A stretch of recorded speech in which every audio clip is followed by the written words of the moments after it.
You've been asking for this video for a while now, and it's finally here. We're going to take you through an entire year of our spending, going from November to November. We'll start by talking about our recurring costs and break down our expenses by month.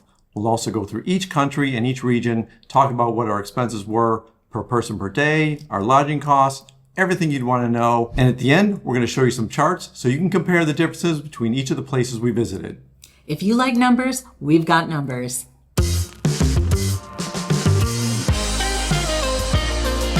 I'm Judy. And I'm Kevin. Welcome back to Finding Gina Marie, where we share our lives as full-time travelers and the connections we make along the way. Let's dive right into recurring expenses. We're going to be looking at the numbers at the same time as you. These are expenses that we pay each month or annually. We're keeping them separate from our trip expenses so you can understand what we paid for each trip. For our global health insurance, we use Cigna and pay the fee annually and get a small discount. Our mail service we use is Traveling Mailbox, and that's a flat $150 per year. For international data and cell service, we use T-Mobile. Our plan is the Magenta 55 Plus, and we have an additional data plan that's 15 gigs a month for each of our phones. We each have our own Chase Sapphire Rewards cards. They cost $550 each year, but then we immediately get the $300 credit from them for our travel costs.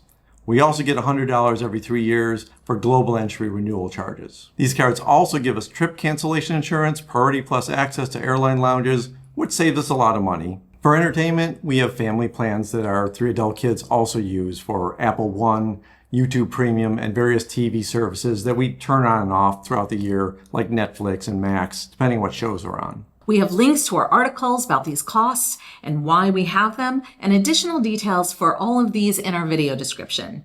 We visited 12 different countries this year, and over the course of that time, we went into 26 different cities. Although we consider ourselves slow travelers, we did a lot of fast travel this year. So this chart shows the basic categories we spend from in each country we visit. If you want to understand how we spend our money and prioritize our trip planning, we talked about that in last week's video. If you'd like to see a deep dive into our transportation budget and walk you through how we get from place to place, let us know in the comments. But for the sake of this video, our travel budget costs are a line item. We're excluding those numbers out of our cost per person per day, since those are dependent on where you're actually coming from. Our travel budget is running from November through November, and in 2023, we were in Vietnam for the end of the year. So we're going to start with that. The table on the screen is what you're going to see for all our destinations. You've got the cities broken down that we've gone to in that country, and then we show the breakdown of each category. And at the bottom, we're going to give you the important stuff, which are the numbers that we calculate to give a comparison for each place. And we're going to go through briefly each of the points that we think you might want to know about that will help you inform those numbers. So in Saigon, we paid for a month, but we ended up leaving 8 days early. We made a mistake with the location. We weren't in the best area of town. We actually had a hard time with food options more than anything. So our hotel was actually $22 per night based on 30 nights, but we really only stayed for 22 days. We ended up shifting to a pricier hotel in Hanoi, so we had some sunk costs that reflect a higher per night cost in Saigon. Our food prices are high because we ended up eating expensive burgers and had breakfast at a bougie Vietnamese chocolate shop. We had just come from Japan, and we weren't quite prepared for some of the hygiene differences in certain places. That's on us. If we went back again, we'd be more comfortable knowing where we were and what to eat. Since we were trying to upgrade ourselves in Hanoi, we booked a hotel at the last minute. And although we actually got a good deal on it, it was a week before Christmas and a short stay, so our accommodations were more expensive than if we had spent time doing more due diligence. We saved some money on our food costs because the hotel included breakfast, but we still did go out for coffee those days. And we had a few splurge meals, including one for our 40th wedding anniversary, so that was an offset of our food costs as well. Next, we went to Hoi An. If we had planned a multiple entry visa before we booked our plans in Vietnam, we wouldn't have had to get a second visa. You can see we visited again a few months later because we felt that our location in Saigon gave us an unfair view of the country, and we decided to return. A special thanks to our viewers for encouraging us on where to stay and to return. We don't recommend doing this, but we also paid a $55 penalty for overstaying my visa by 1 day because we had a mistake in it. We? Okay, that was on me. We have a video that talks about our 5 biggest mistakes, and it's there. We actually ate in some more expensive places for our meals in Hoi An, but the food overall was actually cheap compared to other parts of the world. So seeing this comparison for ourselves is eye-opening. We also did a lot more tours and other activities here to be a bit more immersed in the local culture. So before we went to Hoi An, we actually were in Siem Reap, Cambodia, and then also Chiang Mai, Thailand. We'll start with Siem Reap. We had a 2-day tour of Angkor Wat that was a bit pricey, but it was very worthwhile, and we highly recommend it. We also did a countryside bike tour. We loved our morning cappuccino and food here. The Little Red Fox Espresso Cafe was just so great. They were super kind, but we spent an average of $16 on a meal, which is maybe a lot for Cambodia. We also had a very expensive fine dining dinner on Christmas Day of $110.16. And getting to and from Siem Reap Airport is a bit pricey because it's about an hour away. Our next stop was Chiang Mai, Thailand. Originally, we were only going to be here for 30 days, and you don't need a visa for that. But we ended up deciding we wanted to stay a little bit longer to give us more time to take care of some medical checkups. And that required us to apply for a visa. We aren't putting our healthcare costs into our Chiang Mai costs, but we do have them rolled up into our full list of month-by-month expenses for this 12-month period and in our total budget for the year. We stayed in a more expensive expat-style area called Niman. It was a convenient walk to the healthcare area, and we had to go back and forth quite a bit. It was also central to everything else we were doing. But there are cheaper places to stay in this city. And we also did several tours, including visiting the Elephant Nature Park. I also went to what turned out to be an outrageously priced hair salon. It was an Orvieto salon, similar to what I was used to doing in the US, but that price per hair color and hair treatment was eye-wateringly expensive. Do not recommend. Our local transportation costs were a little bit high, even though we walked extensively.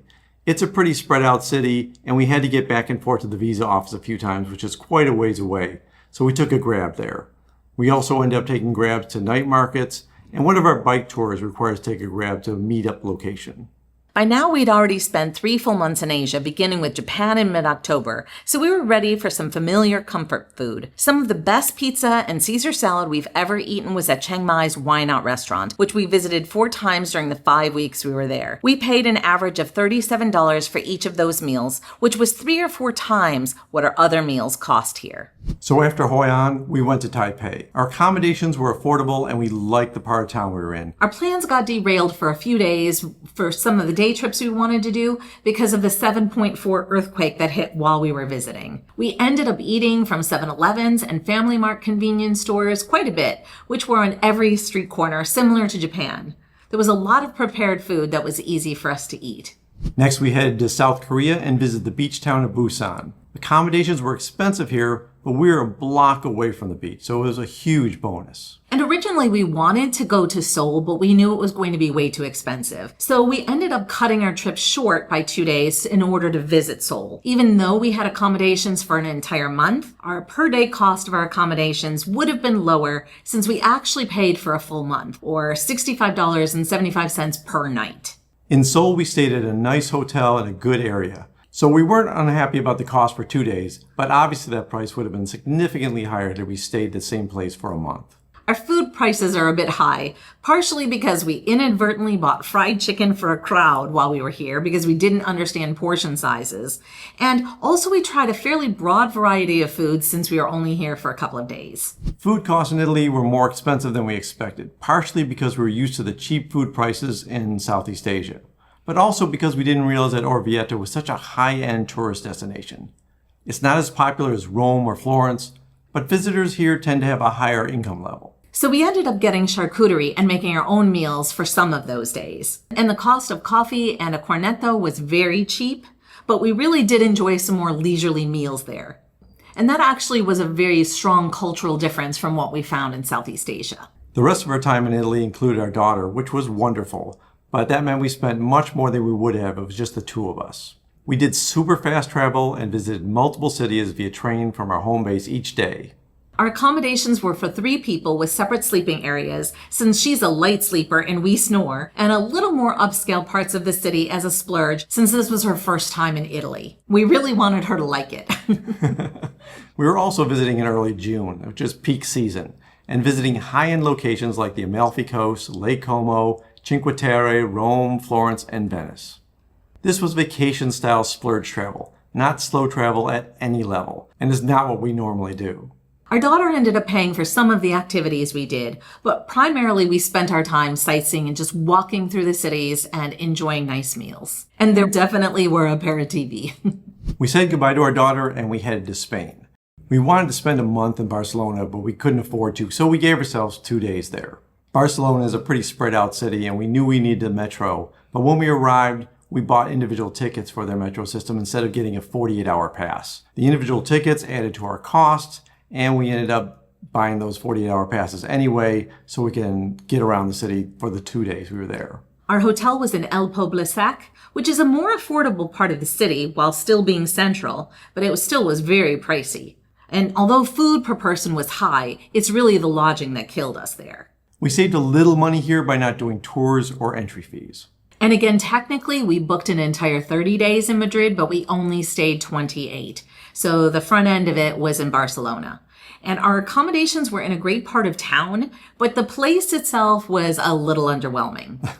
The kitchen was super duper small, and Judy ended up cooking a lot to save money. So us going in and out of this little tiny kitchen to get things done and get our meal costs lowered was a little painful. Our meal costs did end up being more reasonable, but cooking a lot definitely saved us.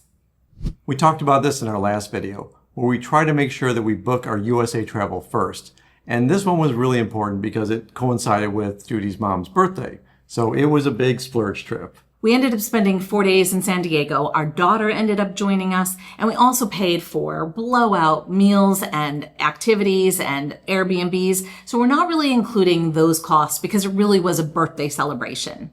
We're dividing food and accommodation in the US by 3 people because we're typically sharing accommodations with one of our other children when we're in those cities.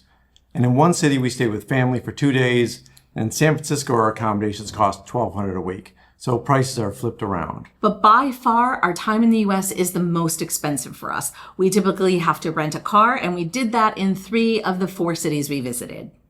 After the US, we headed to France.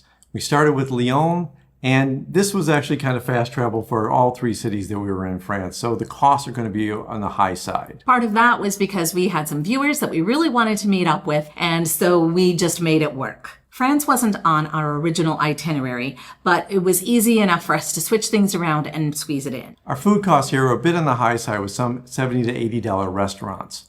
Our cooking situation in Lyon was okay, but not great. And it's France after all, so we're trying to eat some of the local cuisine here. Lyon is known as the world capital of gastronomy. We paid nearly $12 for gelato, and they weren't even large sizes. The local transportation cost in Lyon is for funiculars. Lodging wasn't our cheapest at $100 per day, but not bad considering the short time we were there. And the tours and activity costs represent 2 museums that we visited. After Lyon, we went to Colmar, and we met up with a couple of our viewers who picked up the tab for dinner, which was very kind. And that's why our dining charges are so low. We had an extended train delay arriving here, so one of the Lyon meals would have been incurred in Colmar. Had we known a little bit more about how cool Colmar was, we would have kept to our plans and stayed there for 4 days. But we were going to be in France, and we thought, how can we not visit Paris while we're here? And of course, France has great train systems, so it was really tempting to just hop on one so we can head over to Paris. Of course, it's Paris. Why not? We had been here a few other times before, so we didn't do any excursions, except for visiting the Musée d'Orsay. But the Olympics had just ended and hotel prices were very high. We thought we were saving money by flying out of a smaller airport, Beauvais, than Charles de Gaulle, but we didn't realize that it was so far out of the city that we needed to take a bus and a tram, a subway, and then an airport bus to get there. I think there was a donkey there too. I don't know. There's a lot of changes we made. A lot of walking too. We tried to get to Albania in 2023, but it didn't work out. So we were very eager to finally get to Tirana. Accommodations here were central and in the Bloku neighborhood, which we loved. The cost per night was comparable to the cheapest places in Vietnam. Granted, we cooked some of the time, but food costs in Tirana were on par with what we paid in Southeast Asia. We haven't really focused much on travel costs in this episode, but getting here from other parts of Europe is pretty affordable too. We left Europe and headed down to Morocco.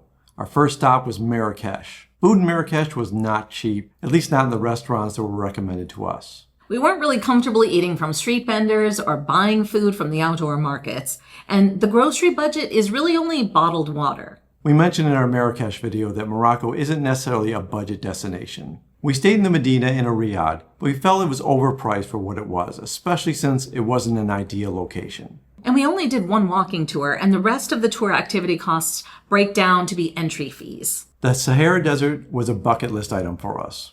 We indulged in a private tour and we're glad we did. We ended up paying for a lot of tips over the course of the tour to various vendors and locals, as well as our guide who accompanied us on all 3 days. Most of the meal costs were built into the price of the tour, as well as the lodging. Our Sahara Desert tour was from Marrakech to Fez, and although it was an expensive detour, we did save on travel costs to Fez. We also saved a lot of money on food because a riad included a hearty breakfast every day. We took a full day trip to Volubilis and Meknes, which is the bulk of the tours and activities fees, but there were also some entry fees. Our trip to Buenos Aires was a bit of a mess, and we'll get into that in a future video. We have some travel refunds we'll be requesting from our Chase Sapphire Reserve card from some canceled flights that we need to have reimbursed. We also had some canceled tours as well. We've been cooking a lot, but food prices here have been very high. Our local transportation is high because we had to use Ubers to get back and forth to the airport because of the canceled flights and all the changes in our schedule. Our accommodations costs are also wonky because of the cancellations. We have a month here, but then we ended up having a couple of extra short stays, including in a hotel, which overall raised the price of accommodations. So let's talk about our yearly costs by month, which are numbers many viewers have asked us for.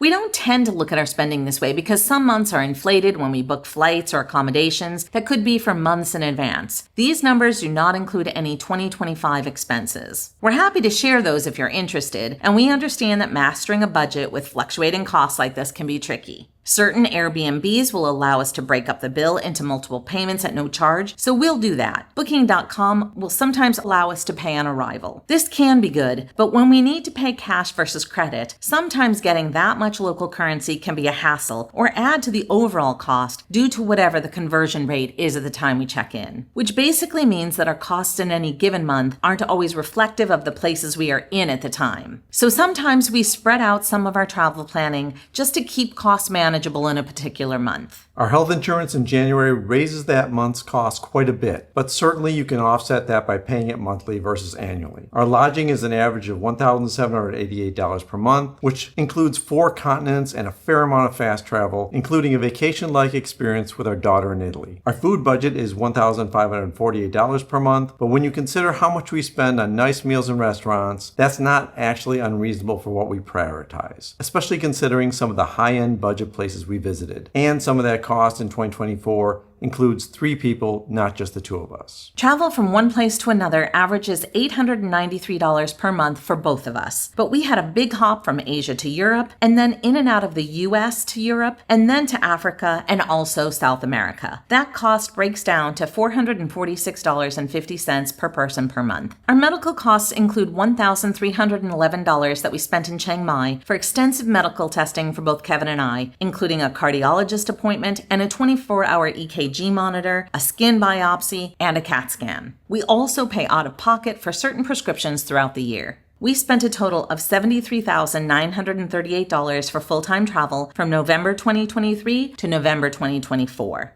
Now let's look at our numbers using 3 different charts, which are great for comparisons.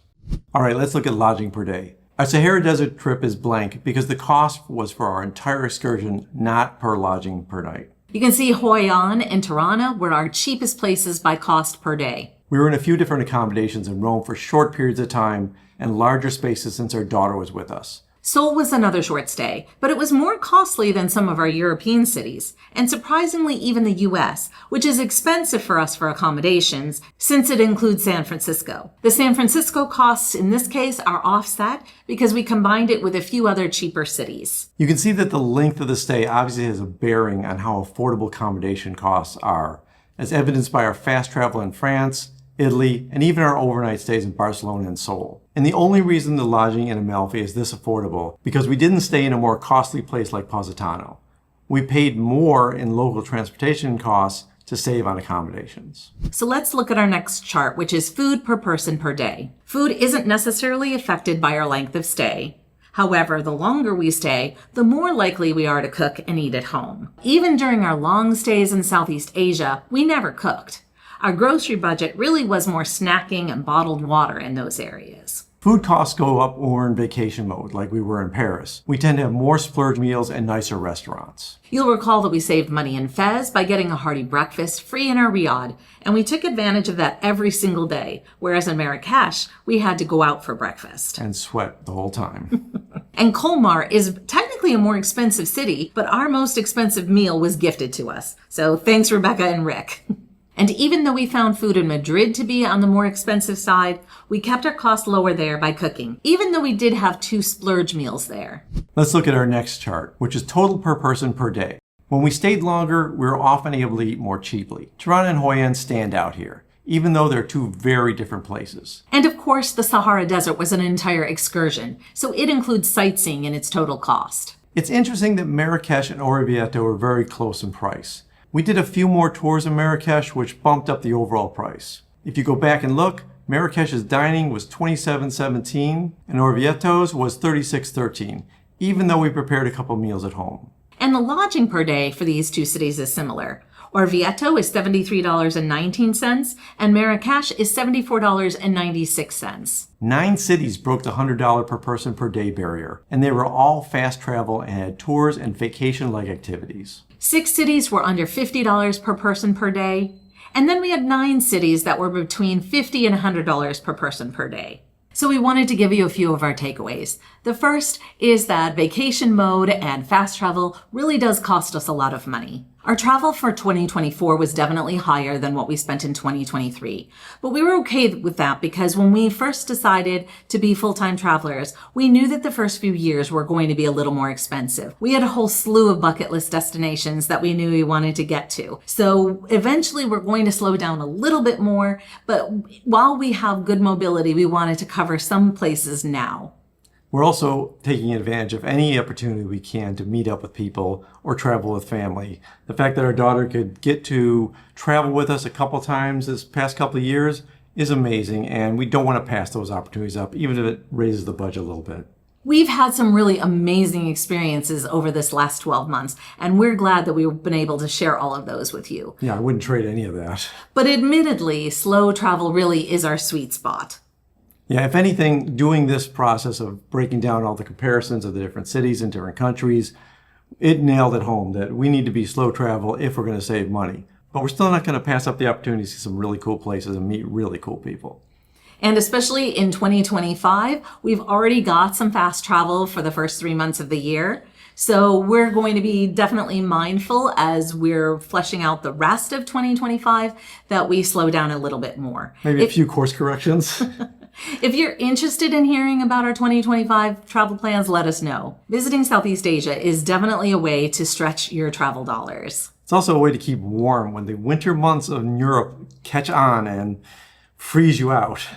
We will be incorporating some more European countries, but we'll try to be focusing on a few that are a little bit more affordable. Yeah, we were really surprised with Tirana and loved it. If there are any episodes you'd like from us about our budget or anything else, we'd love to hear that in the comments. And the best thing you can do for us is subscribe if you haven't already and recommend our videos to your family and friends. And a very special thank you to our Gelato members who support us financially and help us bring these videos to you and help you travel the world with us. Check out findingGina.com if you want to learn more about our Gelato membership. And we have a free community forum there, as well as downloads and articles. Until next time. Until next time.